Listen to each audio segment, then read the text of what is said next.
자, 찾으셨으면 한 목소리로 같이 봉독합니다.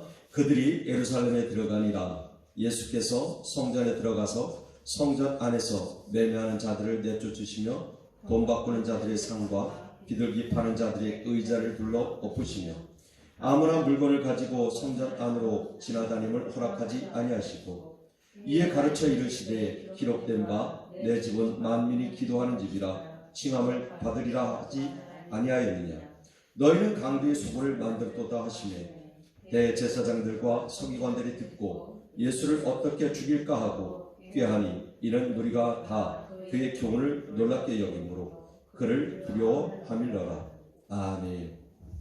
오늘 말씀은 현대적 교회 관점이라는 말씀을 가지고 말씀을 우리가 같이 나눠보려고 합니다. 오늘 말씀은 예수님께서 예루살렘에 입성을 하셨죠. 예루살렘에 입성을 하셔서 이스라엘 백성들이 예수님을 찬양합니다. 호산나 호산나 다윗의 자손. 왜 찬양했겠습니까? 그들을 로마의 그 속국에서 벗어나게 할 구원자라고 찬양했겠죠. 예수님이 묵묵히 예루살렘에 입성하셨습니다. 그리고 이제 성전에 들어가셨죠. 들어가서 보니까 거기서 물건을 팔고 장사를 하고 성전세를 받고 막 이러는 거예요. 예수님이 보니까 화가 나셨죠. 왜요? 성전에서는 모두가 하나님을 찬양하며 예배하며 기도해야 되는데 본질을 잃어버린 거예요. 본질은 뭐냐면 기도하는 곳이고 예배하는 곳이고 하나님을 찬양하는 곳인데 본질을 잃어버리고 거기서 장사를 하는 거죠. 그러니까 예수님이 어떻게 화가 나십니다. 그래서 다 불러 엎으시죠. 그러면서 말씀하시기를 뭐라고 이야기하냐면 17절에 보니까 이에 가르쳐 이르시되 기록된 바 내 집은 만민이 기도하는 집이라 칭함을 받으리라고 하지 아니하였느냐 라고 이야기하면서 이사야에 있는 말씀을 이야기하죠. 이사야 56장 7절에 있는 말씀을 이야기합니다. 이사야 56장 7절에 이렇게 얘기해요.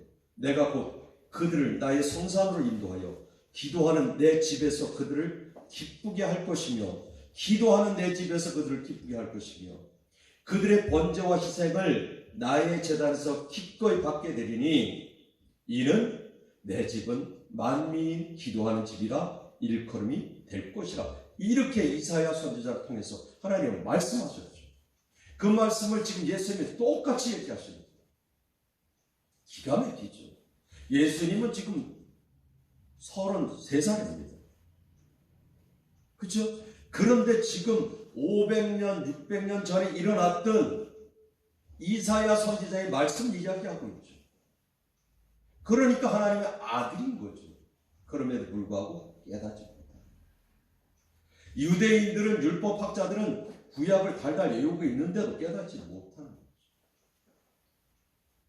지금 교회의 본질이 무엇이냐라고 이야기합니다.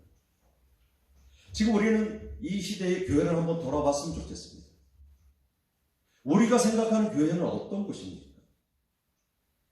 내가 필요할 때 주님의 본대전에 나와서 잠깐 예배하고 가는 곳, 주일날 나와서 그냥 예배하고 가는 곳, 주일날 나와서 예배하고 가면 무언가 내가 하나님 앞에 한 것 같고 숙제를 한 것 같고 그렇습니까?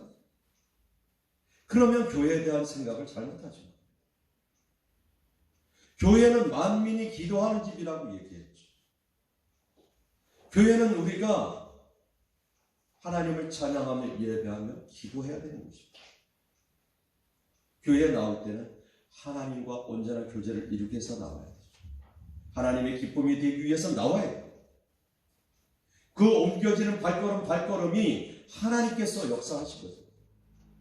사도행전 2장에 가면 120명의 제자들이 모이죠. 그런데 거기 보면 뭐라고 했냐면 그들이 모이기를 시작함에 성령이 불같이 임했다고. 모이는 그 옮겨지는 발걸음을 하나님은 기억하고 계시는 겁니다. 그래서 그 발걸음 하나하나를 귀하게 여기십니다. 그리고 우리 가운데 만나주시고 축복해 주시고. 그러니까 내가 옮겨지는, 교회로 옮겨지는 발걸음이 어떤 발걸음이냐는 거죠. 하나님을 사랑함으로 하나님을 예배하기 위한 발걸음이냐, 아니면 숙제를 하기 위한 발걸음이냐, 다시 한번 돌아봐야 된다. 하나님은 이사야 1장 12절을 통해서 얘기해요. 너희가 내 앞에 보이러 오니 이것을 누가 너희에게 요구하였느냐? 누가 너희에게 요구하였느냐? 내 마음만 밟을 뿐이라 라고 얘기합니다. 너무 이 말씀이 와 닿는 거예요. 하나님 앞에 얼굴 도장 찍으러 오는 거죠. 그런데 그 안에 얼굴 도장 찍으러 와서 하나님과 온전한 교통을 이루지 못하고 온전한 예배를 이루지 못하고 마당만 밟고 간다고 지금 얘기합니다. 우리의 지금 모습은 어떨까요? 우리가 교회로 발걸음을 향하는 모습은 어떤 거예요? 이 시간 우리가 교회를 이 시대에 맞게 현대적인 관점에서 한번 비유해 볼까 합니다. 어떻게 해요? 첫째는요, 교회는 주유소 같은 곳이 되어야 한다라고 생각을 합니다. 우리 요즘 시대에 차가 2,500만 대 된다고 하죠. 2,400만 대, 2,500만 대. 두 사람의 한 대 꼴이 있습니다. 차를 운전하고 가다가 기름이 떨어지면요, 반드시 주유소를 찾게 되겠죠. 그죠? 기름이 떨어지면 못 갑니다. 목적지까지 못 가요. 그러니까 반드시 주유소를 찾아갑니다. 그리고 기름을 넣고 가죠. 그런데 우리 하나님의 사람들은 영적 기름이 떨어지면 어떻게 하나요? 영적 기름이 떨어지면 교회를 찾아야 되죠. 교회를 찾고 영적 기름을 채우고 갈 준비를 해야 되죠. 그런데 영적 기름이 떨어진 것은 무감각해집니다. 한 번은 저희가 시골 갔다가 저희 차는 가스차예요. 충전소가 그렇게 많지 않잖아요. 강릉을 넘어오다가 다른 데는 비싸요. 고속도로 휴게소는 가스값이 비쌉니다. 빨간불이 들어왔는데 횡계 가서 넣지 뭐. 그리고 넘어왔어요. 그때 웬걸요? 횡계 주유소가 문을 닫았어요. 충전소가. 이제 저도 마음에 조바심이 생겼죠. 왜 안 불안하겠습니까? 불이 들어왔는데. 이제 진부까지 가야 되는데. 그런데 옆에서 아내가 이제 불만을 토로하는 거죠. 그러기에 조금 비싸더라도 고속도로에서 넣으라고 했는데 내가 불안해서 어떡하니? 이거 지금 어떡할 거냐? 절대 다음부터 이렇게 하지 마. 나 아주 정말 스트레스 받는 길을 하지 말라고.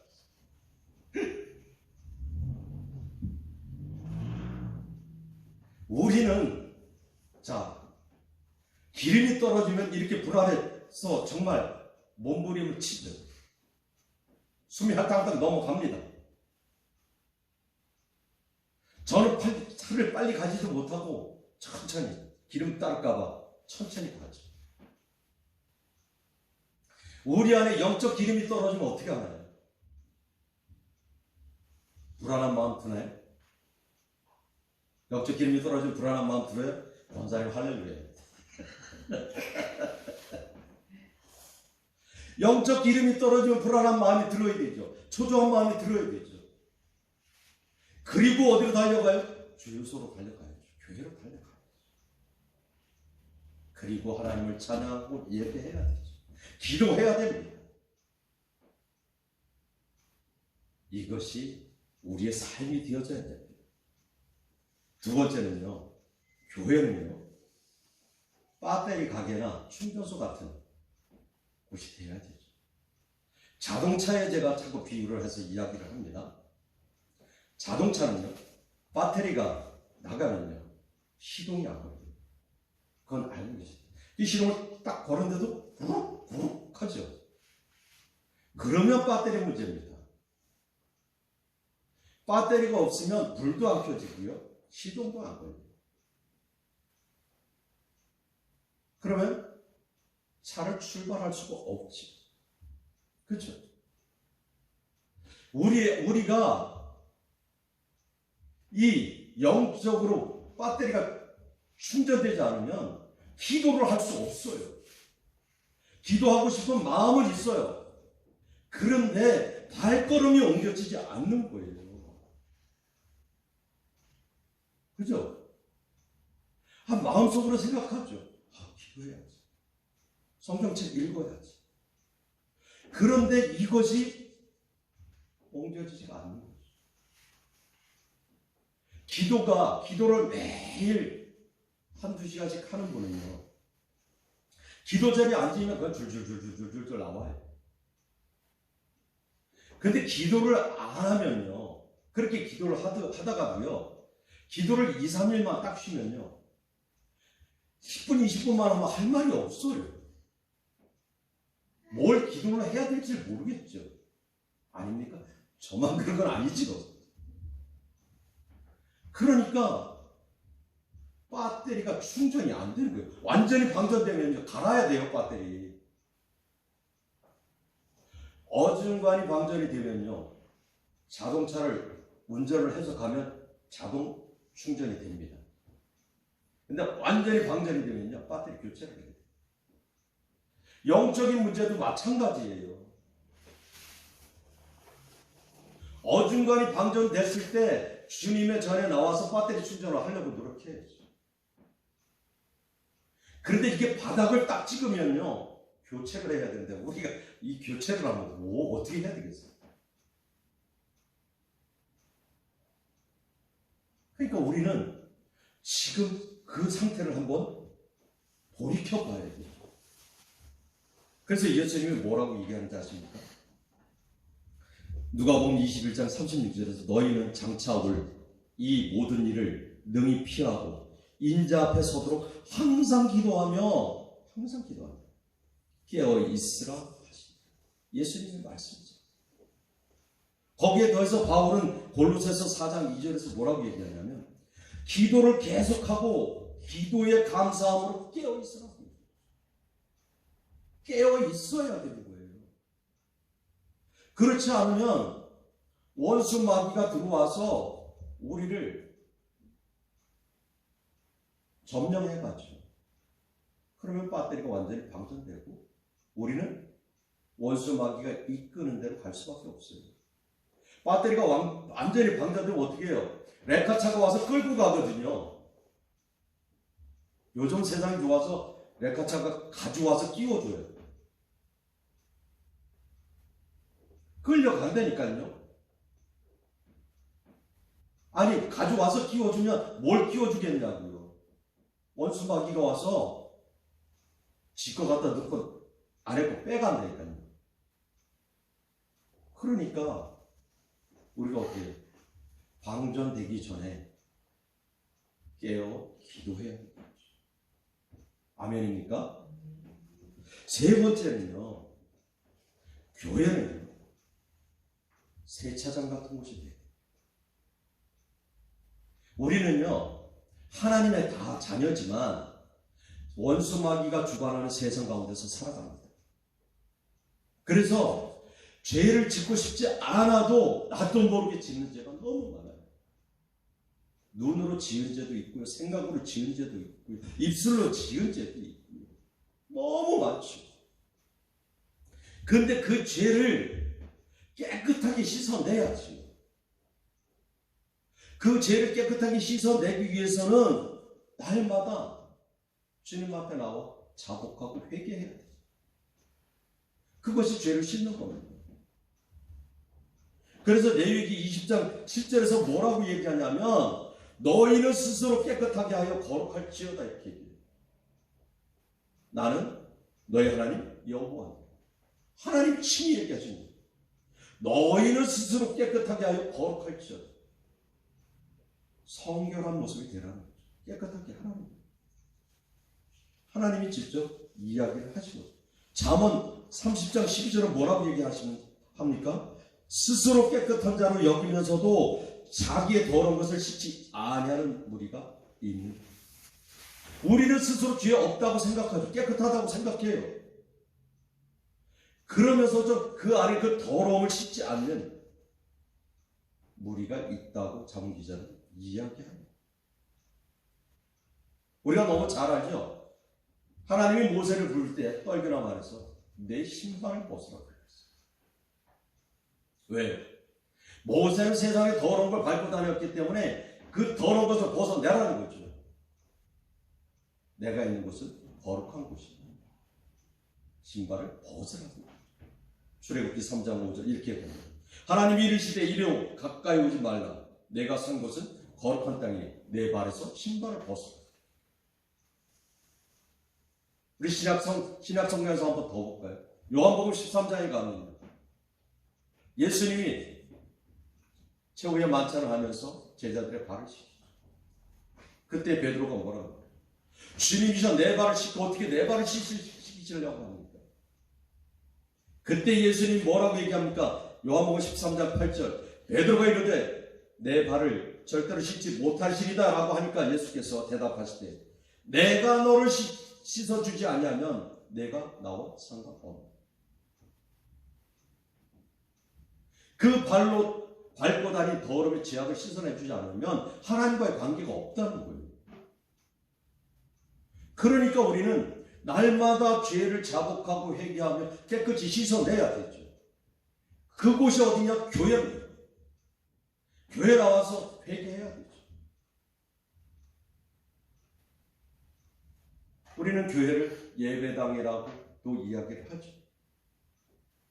지금 신약 시대에 와서 우리는요, 우리 한 사람 한 사람이 다 교회예요. 그 교회가 모여서 예배당이 되는 거죠. 하나님 예배하는 곳이 되는 겁니다. 그러니까 우리는 수시로 무릎 꿇고 우리 죄를 회개해야 되죠. 나는 죄 지은 거 없어. 하나님이 보시면 엄청 많습니다. 정말 많을 거예요. 제가 주님 앞에 섰을 때 정말 제가 어떻게 주님 앞에 설까? 두려운 생각도 들죠. 온갖 죄악을 다 범하고 있으면서도 나 스스로는 거룩한 척하죠. 잠언 30장 12절 말씀 너무 저에게 와닿죠. 스스로 깨끗한 자를 여기면서도 자기의 더러운 것을 씻지 아니하는 나의 모습이죠. 마지막 네 번째는요. 교회는요. 병원이나 카센터 같은 곳이 돼요. 우리가 몸이 아프면 어딜 가나요? 병원을 가잖아요. 그죠? 그런데 우리가 영적으로 병이 들면 어떻게 하나요? 점점 더 나태해지고 세상을 향해 달려나갑니다. 바로 영적인 상태가 아니다 싶으면 바로 교회로 달려와서 하나님을 찬양하고 예배해야 돼요. 옛날에는요, 교회 문이 다 열려 있었어요. 그죠? 원장님.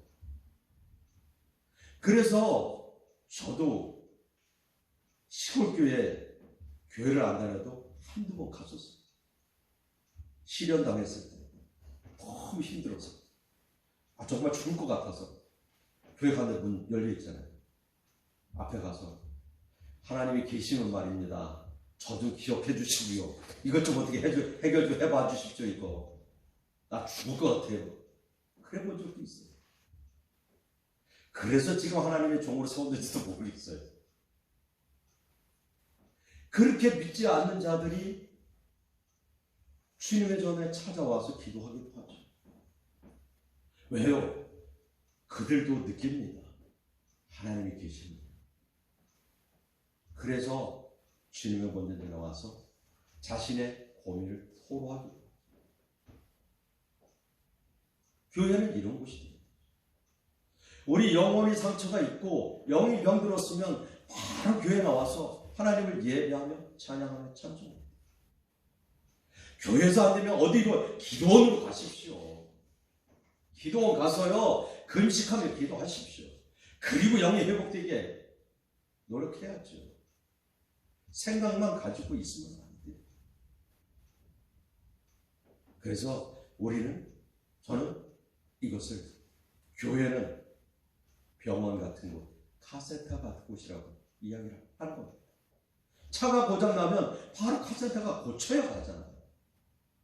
뭐든가 아프면 고쳐야 되잖아요. 영적으로 병들었으면 우리가 그걸 치료해야 되잖아요. 그래야 천국 가는 길에 온전한 건강한 모습 가지고 갈 수 있을 거 아닙니까? 그러니까 우리는 영적으로 병드는 나를 진단하고 육신의 건강검진만 하지 마시고 영적인 건강검진도 매일 하십시오. 육신의 건강검진은 1년에 한 번씩 하시잖아요. 영적인 건강검진을 매일 하시면서 나의 영적인 상태를 체크하면서 내 영이 병들었다고 생각하면 교회로 달려와서 혼자라도 기도하시고 혼자라도 찬양하십시오. 그렇게 해서 내 영이 회복됐으면 좋겠습니다. 지금 교회는요, 정말 우리 기독교인들도 마찬가지고 세상이 점점 잘 살아가면서 갈급함이 줄어들었어요. 어려움이 없습니다. 예수 안 믿어도 잘 먹고 잘 사는데 뭐 어려워야 뭔가 붙들잖아요. 그죠? 그러다 보니까 교회에 물을 두드리는 사람들이 점점 더 줄어들게 되는 이 안타까운 현상 속에서 우리 하나님의 자녀들만이라도 깨어서 주님의 몸된 자리에 나와 깨어있는 모습이 될 때 하나님 말씀하시잖아요. 의인 10명만 있어도 내가 소돔과 고모라를 멸하지 않겠다고 약속하셨던 것처럼 대한민국에 하나님이 찾으시는 의인이 차고 넘칠 때 세계 열방이 변화될 것입니다. 우리 먼저 변화되려고 노력해보자. 유럽 스위스의 조그만 마을에 이발을 하는 존이라는 사람이 있었습니다. 이 사람이 참 아주 성실하게, 진실하게 또 교회에서 신앙생활하면서 이발을 하다 보니까 시로부터 큰 상금을 받았어요. 큰 상금이 딱 들어오니까 어떤 마음이 들었냐면 이제 시골에서 살지 말고 나도 시내 가서 이발소를 크게 해가지고 좀 멋지게 살아봐야 되겠다 생각했어요. 그래서 식구들을 데리고 시내로 나갔습니다. 그리고 이발소를 크게 멋지게 차리고 이제 자기 사업을 하는 거예요. 어느 날 갑자기 시골 사람들이 보니까 그 사람을 환송해서 보낼 때는 참 서운한 마음이 있었는데 오늘 시골에 들어와서 다시 이발소를 한다고 얘기하는 거예요. 사람들이 궁금해하죠. 아니 왜 다시 들어왔어요? 그 좋은 시내로 나가서 크게 사업한다고 했더니 그러니까 이 좋은 이렇게 얘기합니다. 시내 나가서 정말 돈도 잘 벌었는데 아쉬운 것은 시내에는 큰 교회만 있고 내가 정말 영적으로 갈급해서 내가 찾는 교회가 지금 내가 시골에서 다녔었던 그런 교회가 없더라. 그러니까 자녀들도 교회 가기 싫어하고 이러다가 내가 영적으로 정말 타락해져 가는 거 아닌가, 세속화되어져 가는 거 아닌가 싶어서 다시 모든 걸 청산하고 이리로 돌아왔다라고 얘기를 했다고.